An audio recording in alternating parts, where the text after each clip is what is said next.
10 பேர் அந்த கூட்டத்துக்கெல்லாம் வரமாட்டாங்க. எல்லாம் பிரியாணி போட்டணும், சாராயம் 100 ரூபா 200 ரூபா காசு, இதை கூப்பிட்டு கூட்டம் போடுவான். அவனுக்கு பொட்டல் வெளியில் நல்லா 10 கிலோமீட்டரில் இடம் கொடுப்பீங்க. 4 லட்சம் பேர் கூடுறான்னு தெரியுது இல்லையா?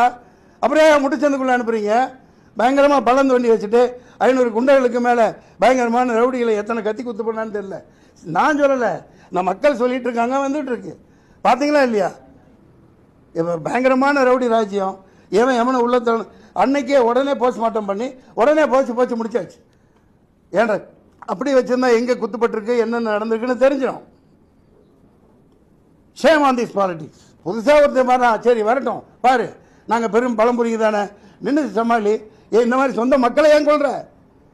சொந்த மக்களை பக்கத்து தெருவில் வாழ்றவன அந்த ஊர்க்காரனை கொண்டுட்டு வேஷம் போட்டு தெரியுறியே, வெக்கமா இல்லை உங்களுக்கு? கேவலமா இல்லை? அயோக்கியத்தான அரசியல் பண்ணிட்டு இருக்காங்க, ஏமாத்திட்டு இருக்கீங்க. இப்போ அவர் வராமல் இருந்திருந்தா என்ன சொன்னீங்க? வீட்டுக்குள்ளே இருந்து அரசியல் பண்ணுறார், வீட்டுக்குள்ளே இருந்து ட்விட்டரில் போடுறாருந்தீங்க. வெளியே வந்தால் இப்படி மக்களை வச்சு சாப்பிடுப்பீங்க. இப்போ எப்படி வெளியே வர்றது? யார் பாதுகாப்பில் வர்றது? I support to unconditional support to Vijay. You keep going on, keep on working. The rest of the things people will decide. மக்கள் தீர்மானிப்பாங்க.